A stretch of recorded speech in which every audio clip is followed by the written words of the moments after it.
buy a car that is almost 28 years old and drive 1,000 miles. What could go wrong? I drive a car that a lot of people think they've already made their mind up about. It's a 98 Porsche 911, a 996, the one with the fried egg headlights, Tiptronic, water-cooled, and it's done 140,000 miles.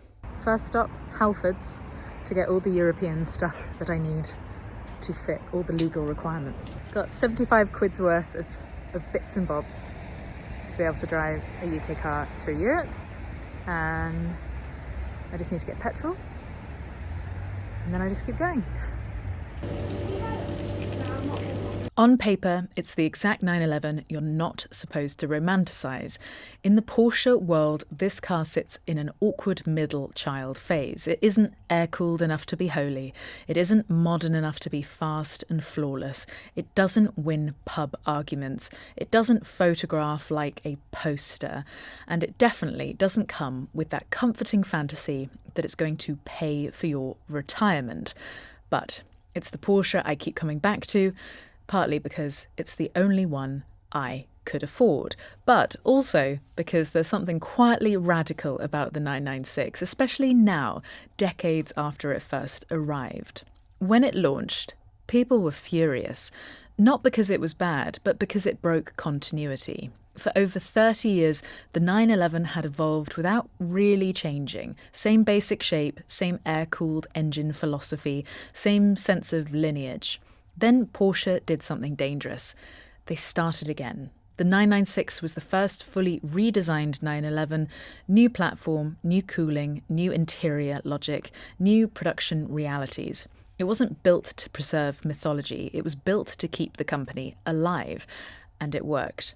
This car and the Boxster alongside it basically saved Porsche. They turned a small, almost bankrupt manufacturer into the company that now builds some of the most technically brilliant sports cars in the world. But in doing that, the 996 became the sacrificial generation, the one that had to absorb all the anger so everything else could flourish. Which is exactly why it speaks to me. I love an underdog, because when you strip away the outrage, what's left is a car that still does the most important thing a 911 has ever done. It drives properly.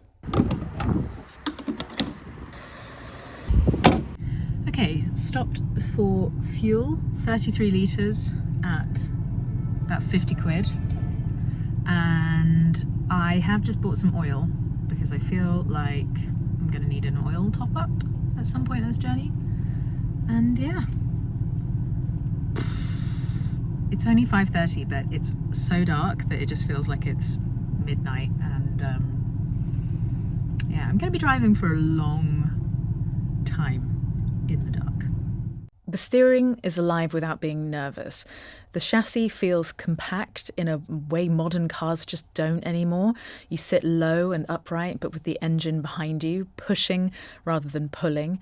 It's not trying to impress you with screens or modes or theatre. It just asks you to pay attention. And here's the thing, I don't drive this car like a collector. I drive it like a person. I'm not out here pretending I'm on a qualifying lap. I'm not a boy racer. I'm not trying to prove anything to anyone at the lights. I wanted a car I could actually live with and live in. A car that can do the boring stuff and the beautiful stuff. A car I can think in. Ooh, okay. It is 10 p.m.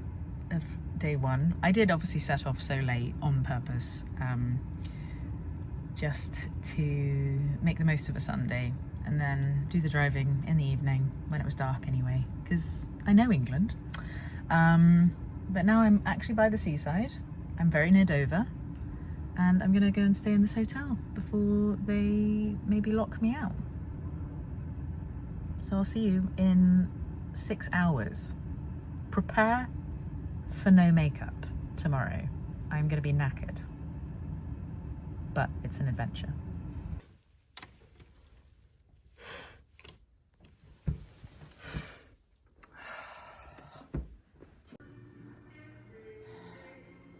And my favourite part about my particular 996 is that it's already been lived in. It's got 140,000 miles of other people's stories baked into it. It's been used. It's not precious. It's not protected. And that, to me, is where the romance is. Because I've learned this lesson before. When I was 25, I bought what I considered a crazy expensive guitar. I got artist pricing, but still I held that thing like it was a trophy, like it should never be touched by the real world. And then I got a ding in the headstock. And weirdly, it was a relief because I realised the guitar wasn't for perfection. It was for life and it was for memories. Good morning. It is 4:40 a.m. and I'm in the queue for Le Shuttle, which is, I think, an experience I've only had once with a coach. And ironically, my teeny tiny car is classified as a tall, long vehicle. So that's quite sweet. So it's going to go with all the big boys today. But yeah, it just means that it's on a single decker. Oh, I'm excited. I have cricked my neck because I am getting on, and that's probably going to cause me a bit of pain for the next however many hours in the car. But I think I did that in the hotel, sleeping. Anyway, middle-aged, eh? This car has already lived a life without me for 27 years, and now I'm responsible for its later life. That might mean problems, it probably will, but I'm excited by that in a slightly unhinged way. It feels like adopting a scruffy, brilliant older dog that everyone else overlooked, and that brings me to the most controversial word in my spec sheet, Tiptronic. Enthusiasts love to dismiss it like it's some kind of moral failing, but honestly, it fits my whole philosophy perfectly. It's calm, it's smooth, it lets the car exist in the world without demanding constant performance from you. I grew up driving manual cars in England, and maybe because of that, I don't romanticize manuals the way some people do. They're really fun. I'll rent one, but I don't really want to own one anymore. Plus, the manual cars cost more. So if I need to justify it, this is the 911 I can afford, and I'm fine with that. But also, I genuinely love the fact I can tap it into manual mode and control gears on the steering wheel. It's this weird little halfway house between modern convenience and mechanical involvement. She looks so good. Let's hope I don't put this in. It's a 911 for people who don't need to perform being drivers. And maybe that's why the 996 is having a quiet reevaluation right now, not because it's suddenly rare or beautiful or valuable, but because it represents a version of driving we're slowly losing. A time when cars were mechanical but not primitive, modern but not overwhelming, fast but not intimidating, practical without pretending to be sensible. And the 996 is the last 911 that feels like a small sports car rather than a grand statement. It's analog enough to feel human and modern enough to use every day. There's romance in that middle ground, not the romance of perfection or preservation, the romance of continuity, of something that keeps going, keeps starting, keeps moving forward, even when people are busy arguing about what it should have been.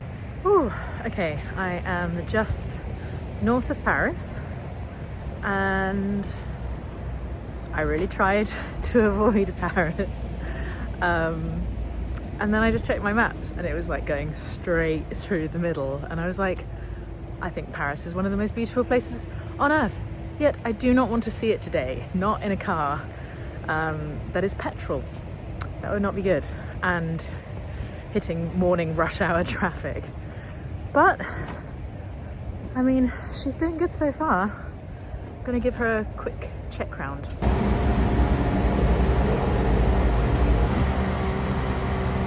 My relationship with cars has been chaotic because I hadn't owned a car for 3, going on 4 years. I was driving a 2009 moped.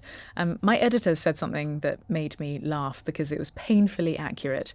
You used to own a Jaguar XF, then you owned a 2009 Honda moped, and now you own a Porsche 911. You might be the only person in the world who's owned those three in that order. So at 35, I wanted something I could use for proper distance. I looked at the market, I thought about electric, and I know it's improving all the time, but I'm a romantic. I wanted a sports car for a few years while we still can. I travel light, I don't need an SUV, I need space for a guitar, a clothes bag and a camera bag, and maybe a passenger seat. I know there are those two in the back, but they're not for real people. So I spoke to my friend Jacob. He's a car journalist and he's not a snob. And he said, look at a 911. Not a vintage one, not the £100,000 one, just the affordable 911 that everyone's been weird about. And then I went home to Salisbury and there's this lovely second-hand dealer I always check. Usually he has cars that aren't quite right for me. But suddenly, on the website, Porsche 911, 996 in this beautiful blue. I went for a test drive. And I shouldn't have gone for that test drive because I drove it and I was completely blown away. You hear that? Yeah, I heard that. You'll never get bored of that. For the last few years, I've been renting modern cars whenever I travel, and I'm starting to dislike modern driving experiences. You get in and it's beeping at you because you're 2 miles an hour over the limit. It tugs at the steering wheel like it knows better than you. It's constantly supervising you. And I love technology, I do. But there's something about driving that I really like doing. And I think I got that from my dad. He's always been a car guy. And the first time I turned the key in this car, the sound, the low seating position, the way it felt like a machine, not an app. So after a bit of haggling and a new windscreen because it had a few chips, I bought it. And then I did the most romantic thing possible. I drove it. I drove it straight up to Yorkshire.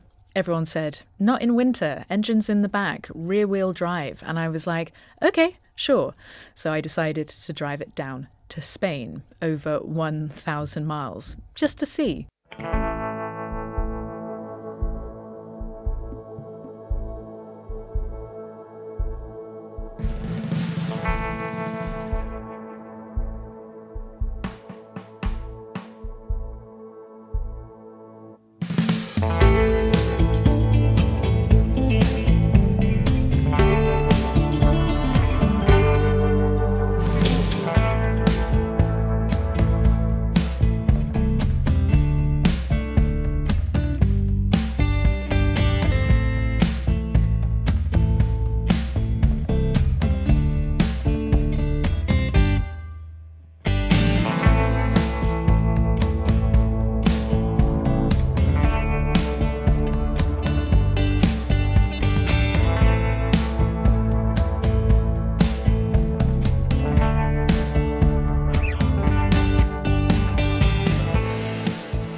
I got to know this car so quickly. I love how mechanical it is. I love that you have to pay attention to coolant and oil. It's not passive, it's a relationship. And then, of course, I did the most classic new owner thing imaginable. I topped up the coolant, didn't firmly screw on the cap enough, went for a cute little drive and lost all my coolant. The car started overheating and I ended up in the arms of the RAC, which honestly sounds like a low point, but it introduced me to a garage just north of Barcelona called Julia 911, and they are absolute specialists. Like, when you find a place that knows your car better than you do, it's weirdly emotional. They did a service diagnostics, the whole new owner reality check. And I was surprised when they said, other than a little wear and tear, there's not much wrong with it. Well, nothing that's going to suddenly kill it tomorrow. And now it's good to drive. So this is the dream. Space for a guitar, space for a clothes bag, space for a camera bag. I want to take this car on adventures and I want to play music along the way. It'll live between England and Spain, just like I do, and we'll tell the story together because at the end of the day, the 996 doesn't need defending. It doesn't need to be justified. It doesn't need to win. It just needs to be driven. And in a world obsessed with optics, speculation, and imagined futures, there's something deeply satisfying about choosing the car that exists entirely in the present. Not a trophy, not an investment, just a companion. And honestly, that feels like the most Porsche thing of all. Thank you so much for watching this Drive Me Wild video to the very end.